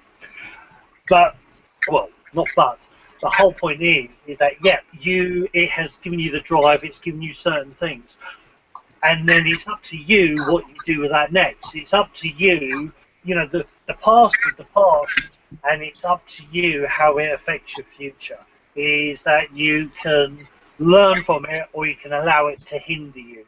So you know, yeah, well, both me and Ethan have both stories of stuff that's bad in the past, but the whole point of that is that's what's brought you to here. That's what brings you here. And the whole point is now your mum's here, you know, who knows what's going to happen now? Your mum's here, away from that environment. Who knows what the future's going to bring? Who knows what who she's going to meet, what's going to happen? And that's the whole point. Is that the way you point your ship, the way you point your boat into the future, is the direction that you will go. So if you focus on the positive, it's more likely positive stuff will happen. If you focus on the negative, more likely negative stuff will happen. Psychology says that, going to science and spirituality, and people say, "Oh, fate, I don't believe in that." You look at science, you look in psychology, you look at NLP, neuro-linguistic programming. The FBI did experiments. I've said this one before. The FBI did experiments for over about a 10-year period, where one of the most famous ones, Washington State, they got, I think it was 1,000 meditators. They put them up in hotels in Washington State. They got them to focus on peace and love and happiness, and the crime rate dropped by 25% over that weekend for no other reason. There was no any other known factors that could have changed that. It just naturally dropped by 25%. So the mass can affect the whole. So there are, same thing but in a totally different way. Greg Braden, for viewers, look up the guy, Greg Braden. He's a scientist, but he's very much into spirituality as well. He's done a video about a hospital in China, a medicineless hospital in China, that clears tumours, cancerous tumours, in 5 minutes or so, simply by focusing on positivity, focusing on that tumour has already gone. And they use a word which is wasamington. But, like people want to focus on the word, the word must be magic, or they're doing some magic. And again, it's a little bit like we were talking about the Magi, a little bit like Ethan was talking about as well, is that the whole point, we see these things as magical, but it's actually, there's a science behind it, there's a logic behind it, the brain works in a certain way. You can look into placebos, and 90% of placebos will actually help either dramatically reduce or even cure the illnesses that these people have, because the people believe they're having the real thing. So the whole point of that wandering is that what you focus on grows. You need to focus for yourself on your positivity. You need to focus on clearing the char and making the char, the negativity, turn into chi, positivity. When you do it for yourself, it affects everybody else. So the fact, this is the way your father is now, but who knows what's going to happen in the future. As you do things, and the whole point of what you're doing, you've helped people through your life. A life coach, you always were that healer. It's just that at that point, you didn't see what you now know. And the same point, you're here at this moment. What's in the future? What else will, probabilities, what will happen from this point? Whatever you desire, whatever you choose, because you are your own creator. You are a goddess, or god. We're talking about Steffi, so you are a goddess. Thank you. I also wanted to give you props for doing your part, because ultimately all that we can do in any situation is the best that we can do, and it's really hard to take responsibility for that. Like, I talked about my relationship ending. I was in therapy. We were in therapy as a couple. I tried. It's not like you gotta try, because if you don't try, then you'll never know. If like this thing with your dad, like, yeah, you could write off your dad, but there's some dangerous things that can happen if you write off a parent. I wrote off my dad, and then he got sick and died, and I never really got to get to anything. I wrote him off, and now he's dead. So what am I going to do? I'll have to talk to him after I'm dead. That's all I got left. So, but the fact that you're trying with your dad, even though you have this pain and you have these things that are coming up for you, and the fact that you're still willing to try and work through it makes you brave in a way, going back to the feminine, that isn't recognized. This is the strength of the water. This is the strength of the ocean, not a giant fireball that's going to change everything in 3 seconds, but that slow wearing away that can destroy mountains and can change the shape of the entire world over time. I mean, you look at, like, I live on the coast, so there's little rivers here that have moved all over the place in the last couple hundred years. There's river rock. I do landscaping. There's river rock everywhere because the river overcame all of the land, changed all of the land, but it did that through the power of water, which is the yin, which is the slow, which is the dark, which is that budding energy that you have to hold, which is compassion. That's why women are better at being compassionate than men are. Besides their societal training, they already have that predisposition to that energetic signature in their body already because they resonate so strongly with it. So, you're doing the best that you possibly can in this situation. You're doing everything that you possibly can in this situation, which is not something we're encouraged to do. It's hard and it sucks, and people don't say good job enough. So good job. You're doing awesome. Thank you. Thank you. You're welcome. Yeah, I'm really pleased. I'm really, really, I feel the most grateful I feel for the fact that I have the personality that I have and I have the courage that I have to just go out there and put all of this out there and try to open people's eyes and make a difference. Because lately I don't know, I just think I'm really, and the more I do it, the more it gives me more courage to do it. So it's one of those things that just grows organically from what I'm doing. But yes, absolutely, I am definitely going to do even more after this. Absolutely, it's really good. It's really, yeah, I like your show. I definitely like your show. Well, we try. We're very trying, me and Ethan. Yes, we're trying. I was always told at school and we don't trying for the wrong reason. Our grown-up is missing. Our other co-hosts usually are grown-up. Me and Boggy are the irresponsible. So you're the grown-up tonight, Steffie. Yeah. You've got the 2 kids and it's the grown-up. So but the whole point, the whole point of this show, or the reason it's called The Way Of, is the way of you, and the whole point is that this is your way, this is your balance, this is your Tao, and your aim is to send that energy out to others. You've found your path, you found your way through to get to where you are. And the whole point is you want to share that, and I think we talk about making things better. The only way you don't make things better by complaining about them. You don't make things better by focusing on the negativity over and over and over again. You make them better by changing direction. You make them better by, rather than let's focus on this, let's focus on this. And that's the whole point. And that's what you're doing. And I commend you, and great respect for somebody who does that.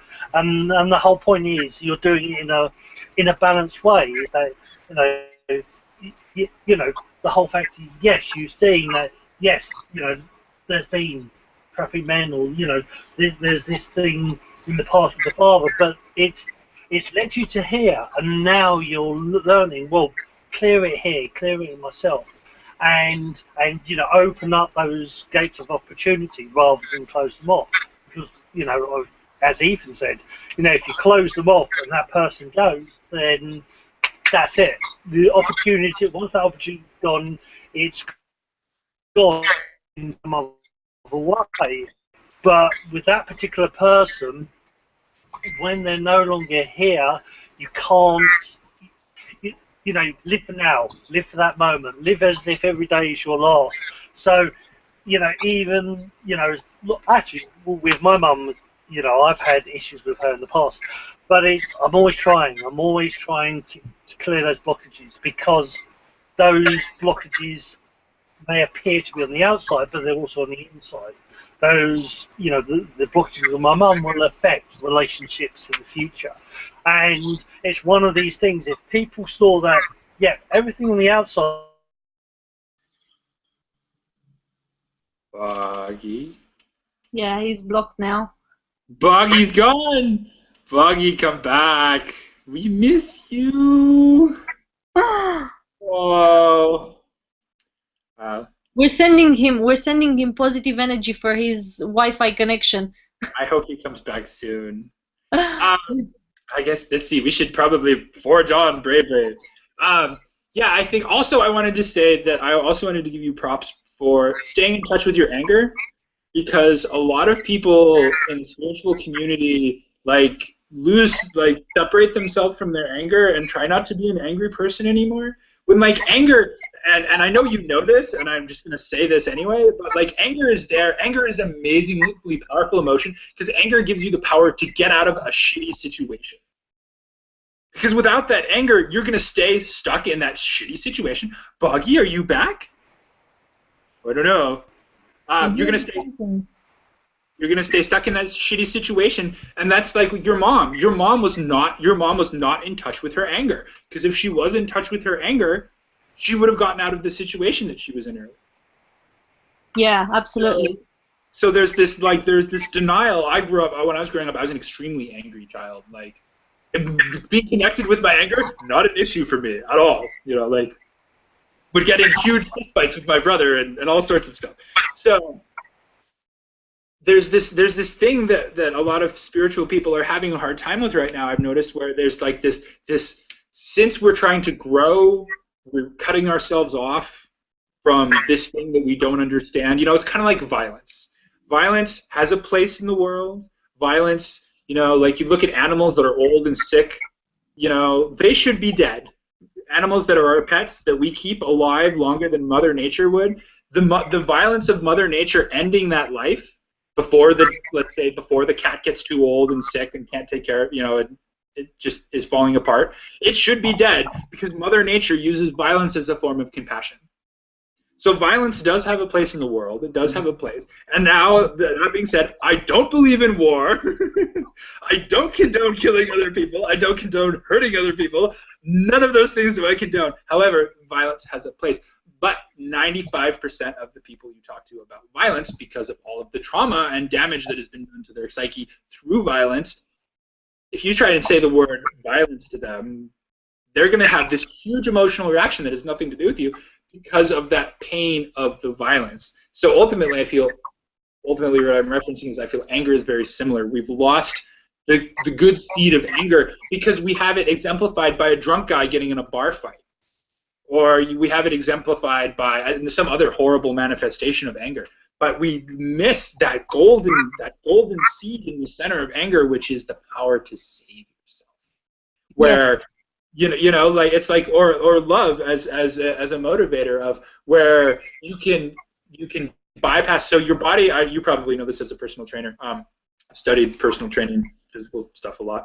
So you cannot. There's 10% of your body, of your muscles, that will not be recruited, even if you're doing the hardest workout you possibly can, because your body's saving that 10%. When your body uses that 10%, that's when you hear about the mom who picks up the car off of her baby. Or the mom who picks up a refrigerator off of her kid and breaks every bone in her body, because her body has overridden that, because the love has overridden her body's own need for its survival. So the same thing can be said with anger. You look at people who get angry. I mean, let's look at the archetype. Look at Hulk, right? Hulk is like the archetypical angry person. Look at how much power he has when he's mad. That's a physical representation of an emotional force, and it's just exactly And with all archetypes, it's just put into really clear focus for him of the angry person archetype. But you're still seeing that manifest, and we're cutting ourselves off from it. So all of this rambling to say, I really think it's really great that you haven't cut yourself off from your anger, that you're still allowing yourself to be pissed off at your dad, because you have You need to be pissed off at your dad. You're not done being pissed off at your dad. Be pissed off at your dad. I'm still pissed at mine. He's been dead for like 13 years. I mean, I've forgiven him because I understand a lot of things that he was going through, how much pain he was in, and all that. But at the end of the day, I'm still pissed at him about some stuff. And so we need to allow ourselves. We need to honor the fact that we're angry about this and not try and wash over it. We need to understand the anger. We need to have compassion. But it needs to be addressed, and you're addressing it, and I find that very awesome. Thank you. Yeah, you're welcome. You've got him back now. Boggy, are you back? Did you come back to us? I ranted for a while, so you would have time. Yes, I'm back. I don't know if I died halfway through, but yeah. So, yeah, well, me and Ethan have both great respect for what you're doing, Steffie. So, you know, keep doing it. Thank you. Thank you. You're definitely gonna be posted with everything I'm doing, and from lately, in the last month, in the last few months actually, I started meeting a lot of people who are doing big things in this space of consciousness and growing and self-development. And it's really interesting that only Sunday I met a guy who is 1 year younger than me, but he had a childhood that taught him a lot of lessons, put it that way, and he's coaching men. He grew up with 4 sisters and a single mother, and he is coaching men on how to accept that feminine side and all of these things. Yes! Dude, we're not alone. This guy, I don't know who he is, but I support him. Because that was kind of my childhood. I was raised by a single mom. I have a brother. I don't have any sisters. But, like, growing up being well aware of all the women's mysteries, how women are treated, how women are trained, all the horrible things that are done to women, and like, yeah, ultimately, this upsets a lot of people sometimes when I say it, but ultimately, women's lib is all good, and I support it 100%. Women just as good as men, if not better, and ultimately, what needs to be addressed is how men are being trained. Men are being trained to fuck with women. Men are being trained to fuck with each other. Men, like, you know, women need to stand up for themselves and say, hey, this isn't right. Men need to look around and go, hey, look at what we're doing. And ultimately, how much pain men are in, I'm not just saying this justifies anyone's behavior, how much pain a man is in for him to have to do those things to another person. And how that training, like, let's just look at being a man in this society. I have a shaved head, but I have pigtails. I will be mocked for my hairstyle because it's not manly by other men who have been trained to do that. So we're doing it to ourselves. It's like it's really this great perpetuating self-built-in system where men are abusive to the boys, and then the boys grow up being abusive to each other. And then we grow, and so we're training ourselves to be nicely abusive to everybody. So men need to wake the fuck up and address how we're training ourselves and how we're training each other and what that's doing to women. Because ultimately, what's happening to women, from my perspective, is a symptom of what's happening to men. Because men are the instigators, but like I said, you know, men aren't sensitive. Men in our society, like, get genital mutilation on a horrific scale. You know, you like if the roles were reversed and it was women who were having 2/3 of their nerve endings cut off of their genitals, it would be seen in a different light because women's rights are so much more prevalent than men's rights, which they should be right now, because we need to realize how many rights have been taken away from women. And the next step to me is, after addressing that, we need to address that men are being trained to perpetrate this. Men are being trained to not be sensitive. So we need, like, that's the foundation of the problem. What's happening to women is the cause. Yeah, exactly. We need to treat the problem, not the cause, because the cause, yeah, exactly. We're going to treat the cause forever, and it's still going to be there. Look at how well it works for Western medicine. Cancer is more prevalent than ever before. You know, like, oh, that works good. Yeah, sure, okay. You know, and even to the point of like, I know men who aren't circumcised there's girls who will not be intimate with them because it is so out of the ordinary that it freaks them out. Now, I find that to be fairly disturbing, that the natural state of the body freaks people out so much that it can stop something as powerful as lust. Because lust, oh my God, if it wasn't for lust, we would have died out generations ago. You know, like, if sex wasn't so much fun, we wouldn't be here. It's supposed to be spectacularly awesome. I mean, I talk about this sometimes on the show. Like, when you have an orgasm, that moment when you climax, your brain clears all thought. You experience oneness. You experience totality. You experience, I forgot the Zen state of mind. It has a name, your higher state of mind. But you experience that because sex is such a powerful thing. So for an idea, a concept to be able to stop all of that energy dead in its tracks, because you have this concept of what normal is, and that the penis doesn't look normal. Ah! So even though that is what normal looks like, that all needs to be addressed. All that needs to be changed. Because, I mean, there's guys who in their 20s get circumcisions because they didn't get it as a child, and they feel like such a social outcast. You know, and why you would want to chop 2/3 of the nerve endings off of your most sensitive areas beyond me. I'm kind of bummed about it, personally. It happened to me. I didn't have any say in the matter. I would have liked to keep that. I think it would be cooler. You know? It's cool. Yeah. So ultimately, these things ultimately need to be addressed. Otherwise, we're not going to get anywhere. It's just another way of controlling. Oh, absolutely. Oh, totally. Well, that's what it came from, was don't touch your dick, because that's masturbation, and that's a sin. And so originally, I believe if you look back far enough in the history of the church, when you used to commit a sin, you had to give up property if you were a landowner. So, yeah, well, we need some property. So let's see, what are the basic 7 human things that everybody's going to do every day? That's human nature. That's built into the way our consciousness works because we're animals. Lust, envy.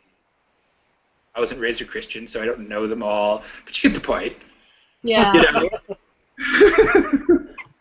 I definitely do get the point there. Absolutely. I think it's, I don't know. I always wonder who is behind all of this manipulation that goes around at such a high level. I always wonder who the heck is so crazy in their head to be coming up with such crazy stuff. Like, I don't understand. But I do know, and I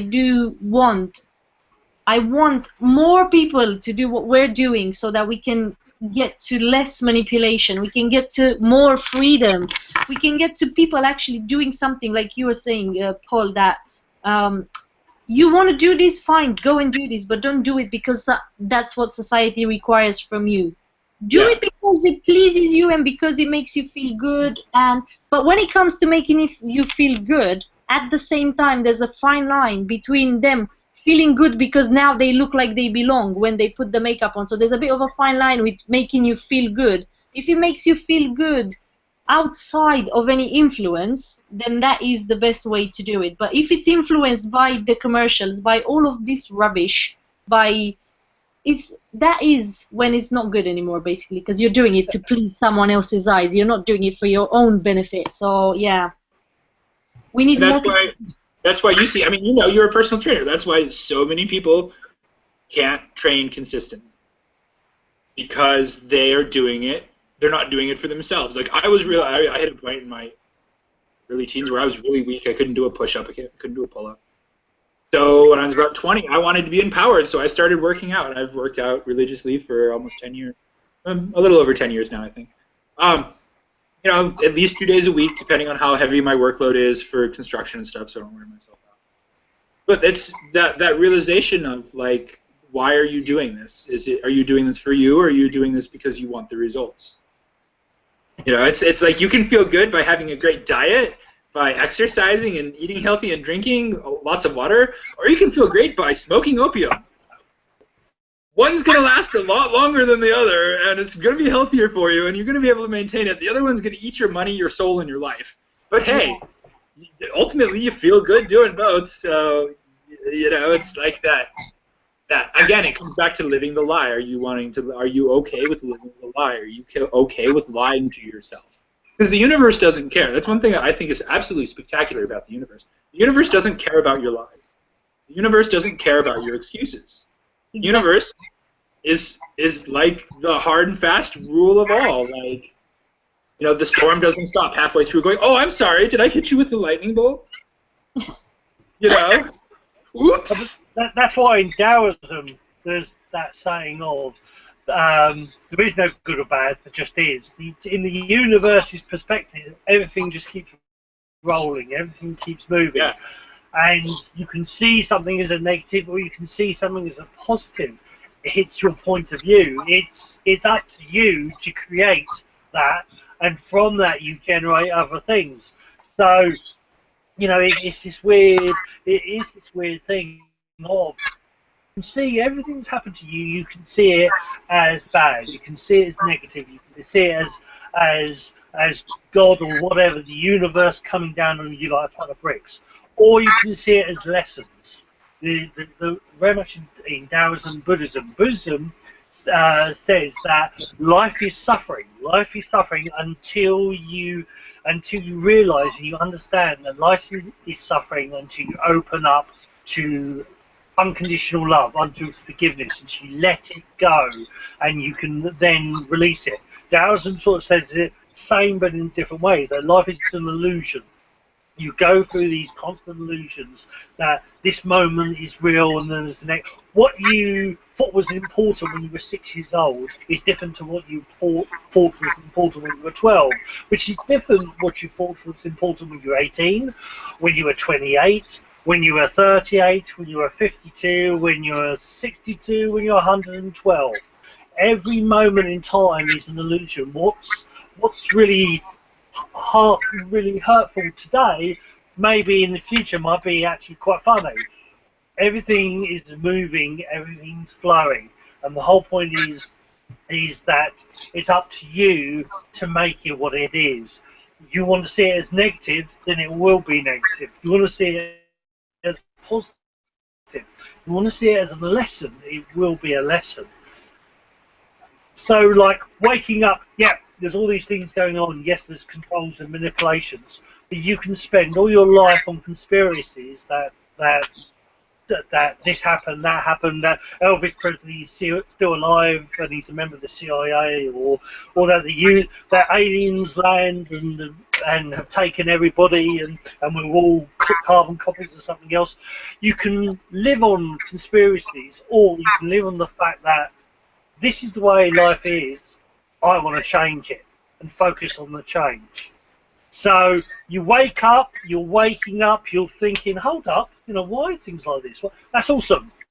But what do you focus on? Do you focus on why they are, or do you focus on changing it?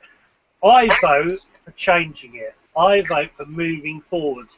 You've realised things that happened, your past life, your mum, your girlfriend, whoever it was, created things, but that's moved you to who you are now and where you are. Move on from that. Move forward. Let go. Move forward. Change. But hey, what do I know? Totally. It's that idea of, like, what in life is, look around you in life, what in life is stagnant?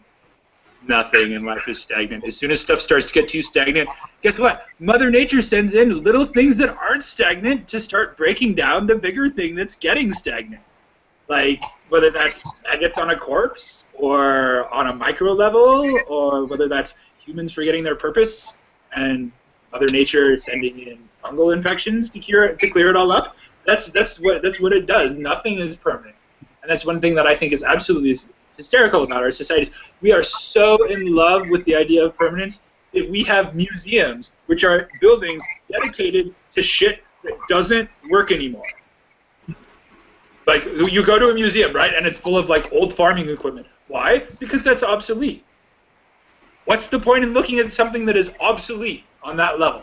We have this other thing that we know works way better, but it's like a club compared to an axe. Why would you want to glorify the club when the axe is clearly a superior tool? It's just a dogma that we have of, like, oh, which ultimately boils down to ego and not wanting to change, and the fear of change, and wanting to identify as something solid, which you can't identify as anything solid because there is nothing solid about us. So, I mean, all that to say, like, you know, we run around building roads which are, like, us attempting to keep a solid path on something that's forever changing. That's why roads are always having to be repaired. There is no permanence. Everything is fluid. Everything changes. And I wanted to add, Boggy, to your. I talk about this a lot, but I wanted to add it. My favorite example of you control your perception. Have you ever been in a crowd of people and you saw someone that you wanted to see you, and they didn't see you and you felt sad? I mean, we've basically all been there. Like, you see someone that you want to see and they don't see you, and you're like, oh, that sucks. And then, I know, I have this one. You ever been in a group of people and you saw someone that you didn't want to talk to, that you were like, oh, great, it's fucking that person. Ugh. And they didn't see you, and you were so stoked about it. The exact same thing happened. Somebody didn't see you, and that's the end. And ultimately, you're either telling yourself, oh, I'm really bummed because this person didn't see me. And now, you still need to address the sadness. The sadness still happened. That still needs to be addressed. Don't throw that away. But ultimately, it's important to recognize that it's the same thing happening to you as when the person that you hated, that you don't like, or if you want to be all spiritual, that you have some sort of off thing with however you want to look at it, that you don't fucking like. When they didn't see you, the same thing happened to you. So I think it's really important that we try and hold that in our consciousness of that perception as that truth. And it's Marshall Rosenberg, Nonviolent Communication is where I got the concept from. Love him to death. If I ever meet him, I will carry him off and hug him for an hour. Okay, right. I think it's coming up to 10 o'clock here in England. It's what, 1 o'clock? Ethan, is it 1 o'clock there? It is 2 o'clock. Oh, wow. 2 o'clock in the 2 o'clock. Yeah. Is it AM or 2 PM? Okay, that's good. Yeah. Yeah. Yeah, the sun is Yeah, shining. yeah, he doesn't look grumpy. It's definitely. Okay, right. So, Steffi, is there any words of wisdom or anything you'd like to say before we close off for this broadcast? Okay, what I would like to say is that I want everyone who's watching this to think to themselves, what are they doing to help the situation they are in, and what are they doing to add to that situation they are in. And I want them to do this bearing in mind that they deserve a happy life. So if they're not happy, then something has to change. It's that simple. And some changes will be harder, some changes will be easier to make.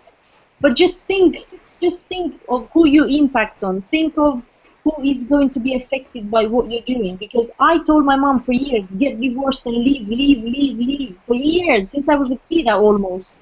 And that impacted on me. For the purpose of this exercise, thank God, I turned out to be the way I am. But I could have been a weaker person, and I could have gone the complete wrong way here. And yeah, you could have ended up like your mom. Yes, or even worse. You could have ended up being in those relationships and perpetuating that cycle for the rest of your life. Exactly. So I want you guys to think and realize that you deserve more. You deserve a better life. You deserve to have the life you want in the first place. And at the same time, you have a duty for those that are watching you, because we all create everything that's happening. So we are all part of this. And we need to be responsible for our part. But at the same time, let love guide you. Totally. Yeah. Indeed. Right, so I would like to thank the very so awesome co-hosts, the great mighty Ethan, Q, as I call him, for the show, and the very wonderful Steffi. Had a great show, and I've enjoyed it immensely. Thank you very, very much. You've opened up my eyes in different ways, and I thank you for that, and I have great respect for you, and I'll happily share your videos in the future, as I always were, but I will do even more so. So I'd like to say goodbye. Thank you very much for those who are watching. Thank you very much for those who will watch in the future, and we will see you next time next week. So it's goodbye from me. It's goodbye from Ethan, and it's being here. So thank you very much from us, signing off. Love, Chin, Shen, from the way of Steffi and the way of conscious mindfulness. Bye for now. Bye-bye. Bye.